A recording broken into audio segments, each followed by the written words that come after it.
divino, ao Deus que é, que era e que vem pelos séculos. Amém.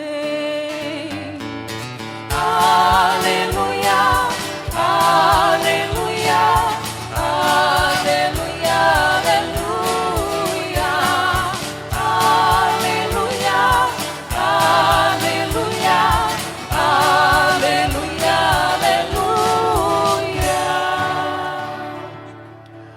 O Senhor esteja convosco. Ele está no meio de nós. Proclamação do Evangelho de Jesus Cristo segundo João. Glória a vós, Senhor. Deus amou tanto o mundo que deu o seu Filho unigênito para que não morra todo o que nele crê, mas tenha a vida eterna. De fato, Deus não enviou o seu Filho ao mundo para condenar o mundo, mas para que o mundo seja salvo por ele. Quem nele crê não é condenado, mas quem não crê já está condenado, porque não acreditou no nome do Filho unigênito. Palavra da salvação. Glória a vós, Senhor. A vós louvor, honra e glória eternamente. Irmãos e irmãs, após a festa de Pentecostes, que celebramos no domingo passado, no domingo seguinte, a igreja celebra a solenidade da Santíssima Trindade, que nos aponta para o mistério sublime. Quem é Deus? Nós somos um povo que adoramos um único Deus, mas este Deus é formado por três pessoas, indivisível, unidos de tal modo que não podem ser separados: Pai, Filho e Espírito Santo. E ao longo da história da salvação, sempre houve esse desejo por parte do povo de conhecer quem é Deus. Na primeira leitura que nós ouvimos hoje, retirada do livro do Êxodo, diante da experiência que Moisés faz, ele vai nos apresentar alguns atributos de Deus. Deus misericordioso, clemente, paciente, rico em bondade e fiel. E quando que nós chegamos à plenitude do conhecimento de quem é Deus? Em Jesus. Porque em Jesus, as três pessoas da Santíssima Trindade se manifestam e se revelam: o Pai, o Filho e o Espírito Santo. As leituras de hoje, principalmente o Evangelho, são trechos curtos. Não sei se vocês observaram, mas o Evangelho de hoje só tem 3 versículos. É um texto bem breve, mas ele tem uma densidade teológica que é muito grande. E eu gostaria de tomar alguns pontos que considero importante, principalmente do texto do Evangelho, para a nossa meditação.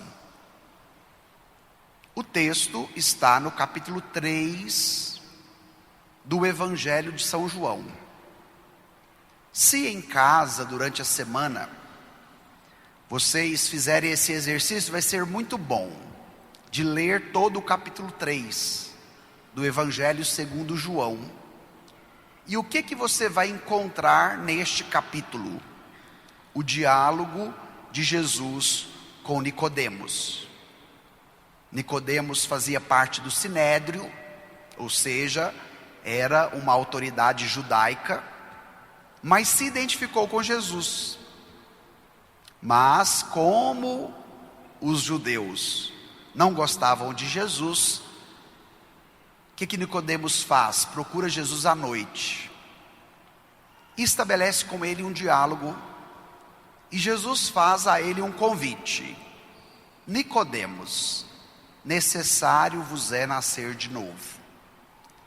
E aí Nicodemos, não entendendo o que Jesus estava falando: mas como eu, sendo um homem velho, vou voltar na barriga da minha mãe para nascer de novo? E aí Jesus vai dizer: não, necessário vos é nascer de novo pela água e pelo Espírito. E esse discurso de Jesus, esta conversa de Jesus, vai desembocar no texto que nós acabamos de ouvir. Nicodemos vai progredindo na fé para entender que Jesus nos revela quem é Deus, e esse Deus revelado em Jesus, ele não vem para condenar, mas ele vem para salvar. E vai ser nesta perspectiva que nós vamos olhar agora para o mistério da Trindade, não como uma teoria da teologia abstrata sobre quem é Deus, não.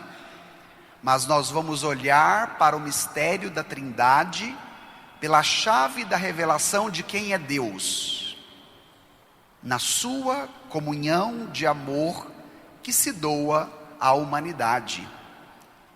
E o Evangelho de hoje traz algumas expressões fortes: Deus amou, Deus enviou, Deus salva, para nos dizer que a Trindade aqui não é uma doutrina a ser aprendida, mas é um amor a ser recebido. E talvez seja esse o exercício mais desafiador: compreender quem é Deus, não usando apenas a nossa dimensão intelectiva, pela via teórica, mas compreender quem é Deus no acolhimento do dom maior que Ele nos oferece, o seu amor. Como eu disse para vocês agora há pouco, o texto do Evangelho tem uma densidade teológica muito profunda. Como o texto é breve, eu vou tomar com vocês cada um dos versículos. E quero começar pelo primeiro, versículo 16. Se vocês possuem o folheto em mãos, tome aí João capítulo 3, versículo 16. Encontraram? Vamos ler juntos? Deus amou tanto o mundo que deu seu Filho unigênito, para que não morra todo o que nele crê, mas tenha a vida eterna. Paremos aqui. Como que o Evangelho de hoje nos revela quem é Deus? Ele é amor. E sendo amor, o que Ele faz por primeiro? Ama. E ama a quem? Todos. Todo o mundo. Ou seja, ninguém está fora deste amor. E eu gostaria de indicar uma leitura para vocês, para entenderem o que é o amor de Deus. Existe uma encíclica maravilhosa do Papa Bento XVI, chamada Deus Caritas Est, do latim Deus é amor, onde o Papa faz uma leitura teológica muito profunda para que nós entendamos que tipo de amor é o de Deus. E aqui eu trago para vocês uma pequena síntese. Este amor é um amor que irrompeu na história como evento único e decisivo, porque se torna salvífico. Este amor do Evangelho não indica apenas uma ação pontual, cujos efeitos permanecem, mas este amor do Evangelho é um amor gratuito que não presume mérito no amado, mas que toma a iniciativa sem esperar a reciprocidade de quem é amado. Olha que amor é esse de Deus. Não é um amor interesseiro. Não é um amor que ama porque vai receber alguma coisa em troca do amado. Não. Mas é um amor oblativo que se doa, que se entrega na generosidade e na gratuidade. Ontem, quando eu terminava a homilia, essa que estou ministrando para vocês hoje, me vinha forte ao coração como entender esse tipo do amor de Deus pode qualificar a nossa vida no momento presente. O amor de Deus se dá de maneira total, generosa e gratuita. 3 atributos do amor de Deus: total, generoso e gratuito. São 3 qualidades que nos habilitam, porque nós estamos perdendo a capacidade de sermos inteiros no que fazemos e onde vivemos.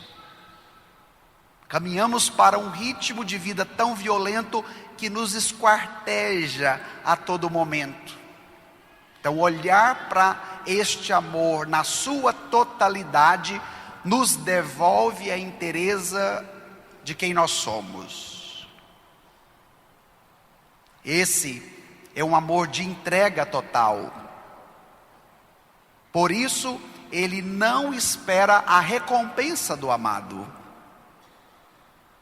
E nas nossas relações, um tanto quanto capitalistas e neoliberais, tudo precisa ser baseado no interesse para receber alguma coisa em troca. Então, compreender este amor, experimentar este amor, também nos ajuda nesta vivência. Porque terá situações que nós vamos amar muito e vamos ter até algum tipo de retorno. Mas terá situações que nós vamos amar muito e não vamos ter retorno. E aí não pode desistir, desanimar, chutar o pau da barraca ou se revoltar. E por fim, um amor que é generoso. Gente, o nosso mundo atual está carente de generosidade. Por quê? Porque a dinâmica do interesse tem nos privado da generosidade. Inclusive nas obras sociais que fazemos. Nem sempre as obras sociais de ajudar uma pessoa mais pobre, mais necessitada, é por generosidade. Às vezes ela tem um cunho que é muito mais para valorização, para retribuição de quem ajuda, do que de fato para ajudar o pobre. O que isso nos mostra? Que está nos faltando generosidade. E trazer estes atributos do amor de Deus é capaz de nos transformar. O amor de Deus precede e torna possível qualquer resposta humana. Se Deus é amor, o seu amor é total, gratuito e generoso, como é que esse Deus nos apresenta isso de maneira concreta? Aí o Evangelho nos diz: Ele nos deu o seu Filho unigênito. O que isso significa?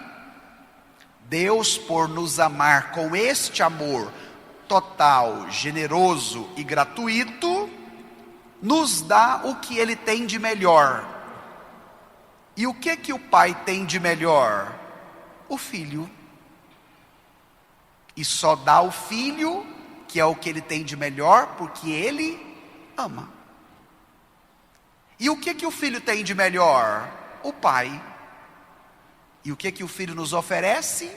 O conhecimento de quem é o pai, de quem é Deus.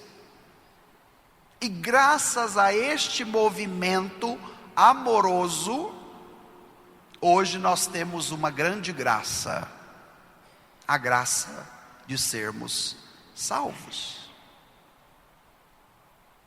E é nesse sentido que o Evangelho de hoje quer nos apontar. O Filho unigênito não é apenas um mensageiro do Pai, não é apenas um profeta que o Pai manda, mas é a sua própria palavra eterna. O Filho unigênito é o amor pessoal do Pai que chega até nós. É o que o Pai tem de melhor, é o máximo dom do Pai. E o que o Filho amado do Pai nos dá? A vida eterna. Aqui está a meta do amor do Pai: conceder a cada filho amado o que ele tem de melhor, a vida eterna. Por isso eu comecei a homilia lhes dizendo: na festa da Santíssima Trindade, não apenas compreender quem é Deus pela visão ou pela razão, mas compreender quem é Deus pela dinâmica da experiência, porque é somente esta capacidade de experimentar o seu amor que lhe dará a possibilidade de acolher de maneira total, generosa e gratuita o amor de Deus que foi derramado sobre os nossos corações. E se você dá esta resposta generosa e gratuita, você já pode experimentar aqui e agora a vida eterna. Isso é muito interessante no Evangelho de João, que é esse que nós estamos meditando. Que a vida eterna não é apenas uma realidade que nós vamos viver apenas depois da morte. Mas em João, a vida eterna, ela já é qualificada no presente. Ou seja, a sua vida, na participação na vida de Deus, já te possibilita experimentar de certo modo a vida eterna aqui e agora. Olha que boa notícia para a gente começar a semana. Então, nesse sentido, você é convidado a acolher o amor de Deus que já foi derramado sobre o seu coração. E ao experimentá-lo, você já desfruta aqui desta vida eterna e depois da morte, claro, a plenitude desta vida eterna que nos coloca na vida da Trindade, onde nós somos inseridos na comunhão do Pai, do Filho e do Espírito Santo. Minha gente, Santo Agostinho vai dizer: o Pai é o que ama, o Filho é o amado e o Espírito Santo é o amor. Então, o amor é o grande atributo que define quem é Deus. Por isso comecei a homilia dizendo: que tipo de amor é esse? E nesse sentido, a iniciativa generosa dele nos pede uma decisão, uma acolhida. E qual é esta decisão, esta acolhida? A decisão de crer, para que não morra todo o que nele crer, mas tenha a vida eterna. A parte de Deus já está feita, e muito bem feita. E agora, da nossa parte, o que devemos fazer? Acolhê-lo pelo dom da fé. E qual é a consequência? A vida eterna. Olha que interessante esse movimento do Evangelho. Agora nós vamos para o versículo 17. Conseguem? Vamos lá, versículo 17. Vamos ler juntos? De fato, Deus não enviou o seu Filho ao mundo para condenar o mundo, mas para que o mundo seja salvo por ele. Paremos aqui. Qual é a missão de Deus ao enviar o que ele tem de melhor, o seu Filho? Salvar e não condenar. E eu quero tomar este tema porque eu o considero muito importante. A religião, ela tem utilizado ultimamente um artifício que impacta muito as pessoas. Sabe qual é esse artifício, qual é esse recurso? O medo. Hoje, a maioria dos grandes influencers da religião permeiam as suas pregações e os seus discursos tendo qual pano de fundo? O medo. E o medo de quê? Da condenação. E o medo de quem?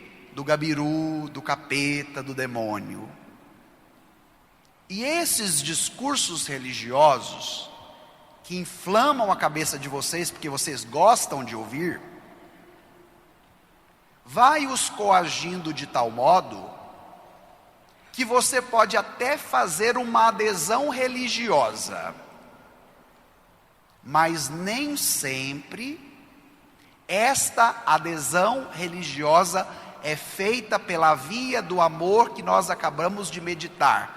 Mas pode ser que esta adesão religiosa seja feita por causa da coação do medo da condenação. Se você não aceitar Jesus na minha igreja, você vai para o inferno.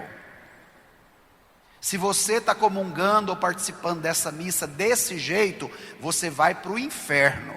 Já ouviram esse tipo de discurso? Graças a Deus aqui em Senador Canedo não tem, né?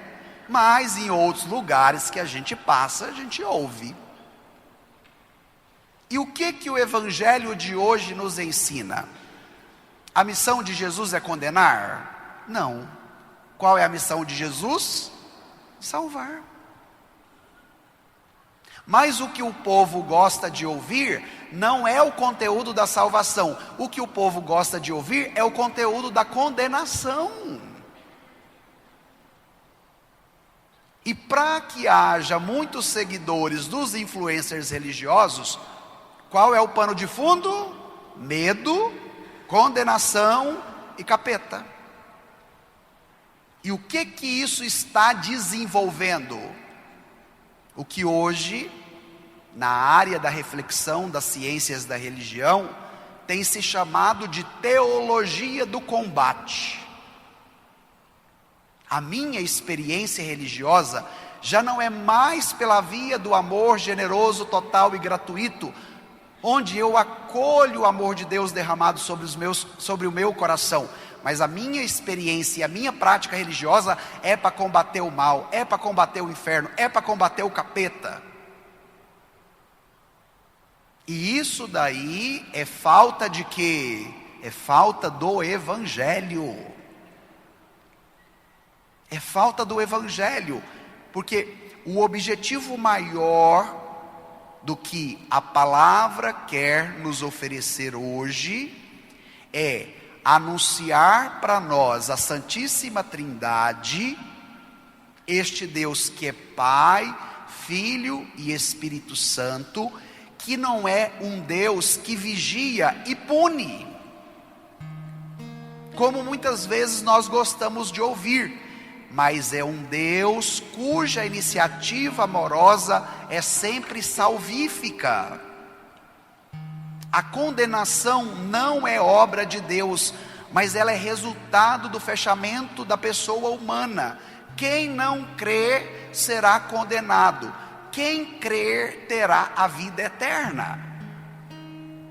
A condenação está nas mãos de quem? Nossa. Por quê? Porque Deus amou tanto o mundo. O que isso significa? Ele amou a todos. E qual é o desejo dele? Salvar a todos. Mas qual é o critério que ele respeita? o critério da liberdade. Porque a fé consiste na capacidade de adesão, de acolhida. Então, se eu faço esse itinerário, onde eu acolho esse amor que já foi derramado, eu tenho a possibilidade da salvação. Mas se eu recuso, escolho não querer, ele vai respeitar a minha escolha, mas ela terá consequências. E por que a gente gosta mais de ouvir que a condenação é de Deus do que de nossa? Porque nós temos dificuldade de assumirmos as responsabilidades das escolhas que fazemos. E entre assumir a consequência da minha escolha e colocar a culpa em Deus, qual é mais fácil? Colocar a culpa nele. Não é assim com as crianças? A criança faz uma arte, a mãe dá o aperto, a criança coloca a culpa no irmão, no colega da escola, em outra pessoa, porque é mais fácil colocar a culpa no outro do que assumir a sua responsabilidade. E no caminho da fé não tem sido diferente. E eu gosto de uma frase do Papa Francisco, que foi dita por ele num Ângelus, no dia 17 de março de 2013, e trouxe aqui na íntegra, para ler para vocês agora, nesta homilia. O não vim condenar, do versículo 17, torna-se critério de discernimento pastoral. A igreja, antes de julgar e de condenar, deve anunciar o amor que salva. Repito, a igreja, antes de julgar, deve anunciar o amor que salva. Vamos permitir com que este amor que salva qualifique a nossa vida, qualifique a nossa fé, qualifique a nossa prática religiosa. Não seja você um católico do julgamento, mas permita com que a salvação alargue a sua cabeça dura.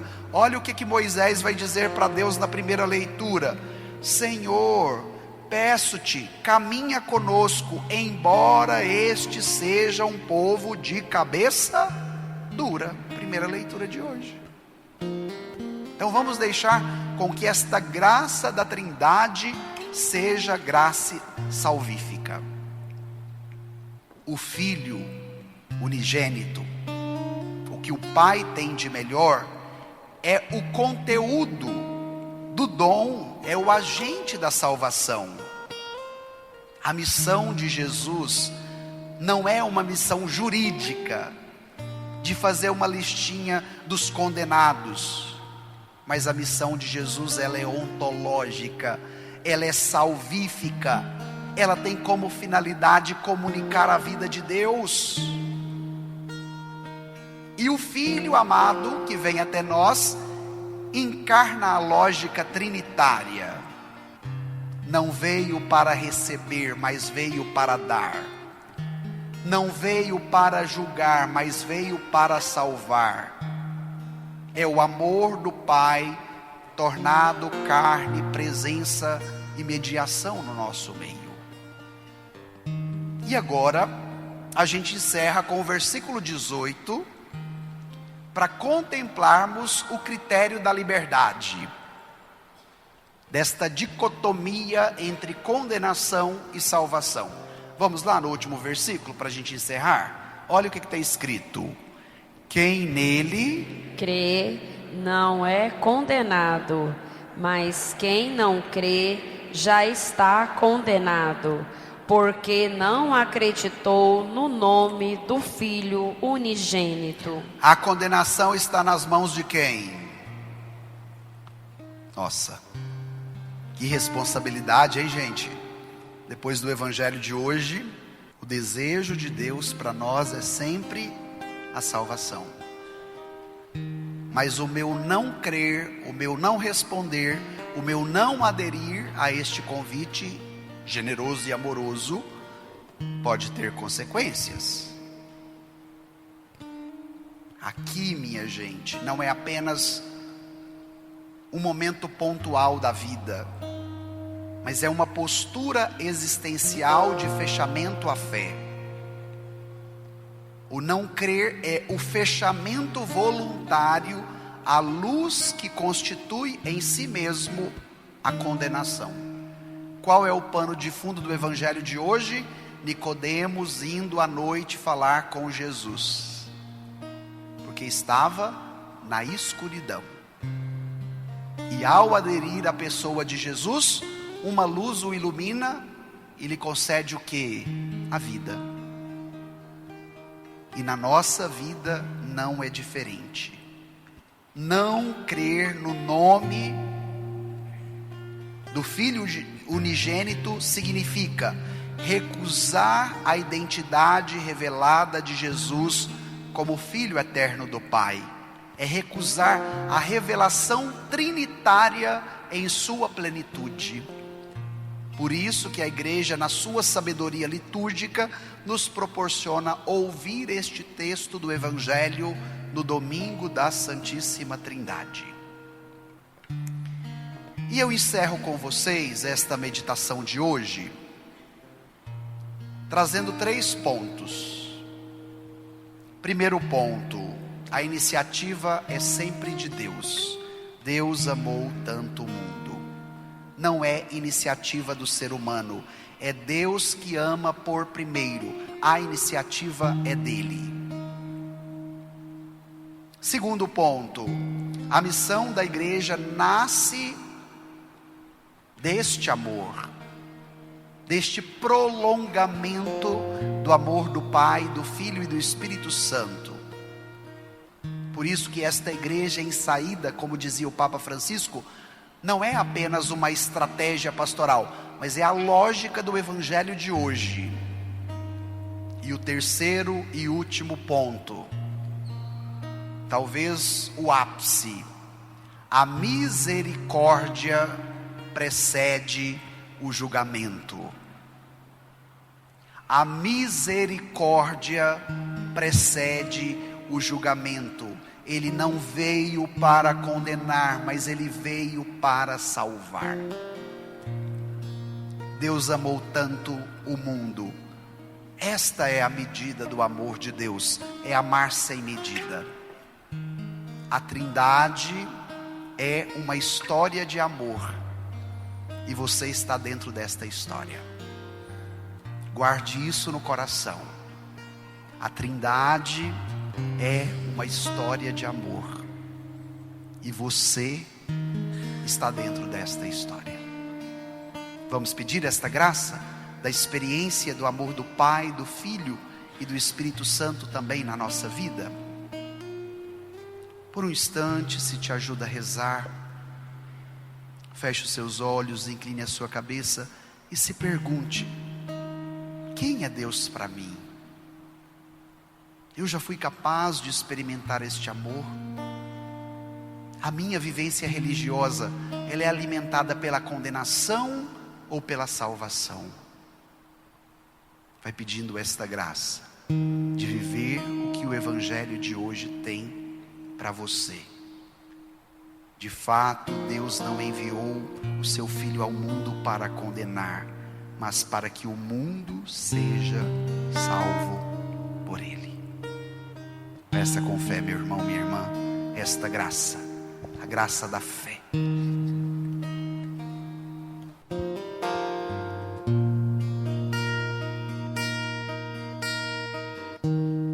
Ó Trindade Santa, vinde nos falar. Pai, Filho e Espírito, queremos escutar.